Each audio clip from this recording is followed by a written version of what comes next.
Chaque mercredi, nous vous faisons découvrir des femmes et des hommes qui essaient de changer le monde. C'est l'ambition folle de Nicolas, sauver les Alpes. Ce jeune scientifique de 28 ans a grandi dans un village de montagne à Saint-Paul-de-Vars. Il survole souvent la région sur un parapente équipé de capteurs qui mesurent la pollution de l'air. Et lorsqu'il est sur Terre, il cherche des solutions pour polluer moins. La France compte plus de 28 000 parapentistes licenciés. Reportage Quentin Fichet, Christophe Poutot, Éric Josset et Gaël Selem.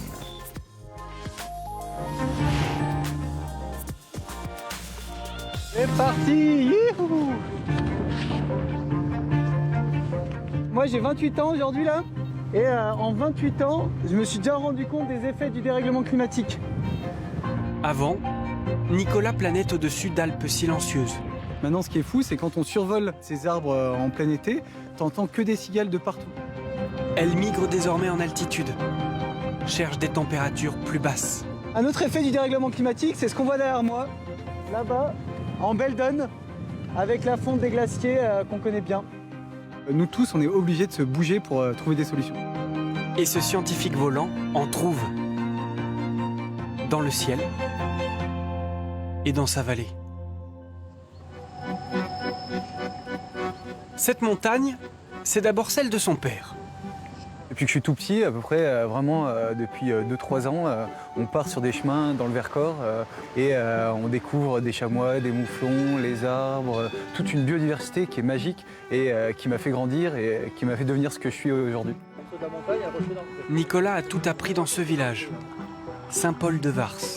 Je lui ai montré justement tout ça, apprendre à regarder, surtout, à s'émerveiller un peu de tout ce qui est autour, et puis de continuer à le protéger, quoi.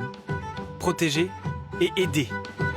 Il est ingénieur en développement durable, installe l'électricité dans des hameaux reculés en Afrique. Ce que je veux, moi, c'est donner du sens à mes actions et à mon métier. C'est ça qui me permet de me lever tous les matins, d'avoir cette énergie et cette motivation. Son parcours est impressionnant pour son âge.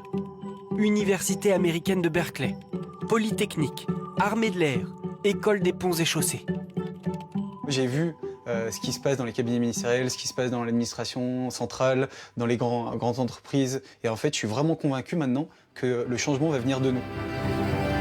Une tête et des ailes. Son ambition, sauver les Alpes. Nicolas est équipé de 4 capteurs.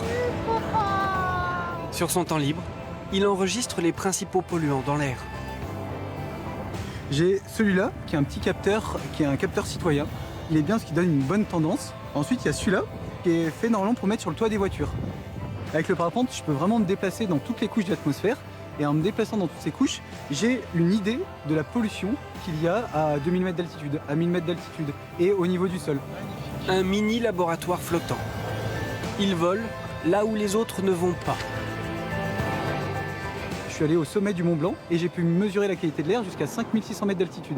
Ce qui n'a jamais été fait par une station fixe de mesure ou un ballon sonde. L'idée, c'est de survoler toute une région. On peut faire des vols de 10 heures en parapente où on fait plus de 200 km. Avec ces capteurs, en fait, je rends visible ce qui est invisible.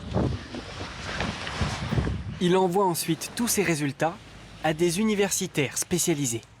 Ça, c'est le trajet que je viens de faire en parapente. On a une qualité de l'air qui est assez bonne. Aujourd'hui, il y a beaucoup de vent. Parfois, en hiver, il y a des moments où tu n'as pas du tout de vent pendant plusieurs semaines d'affilée, ce qui fait que tous les polluants atmosphériques émis par une grosse ville comme Grenoble restent au-dessus de Grenoble.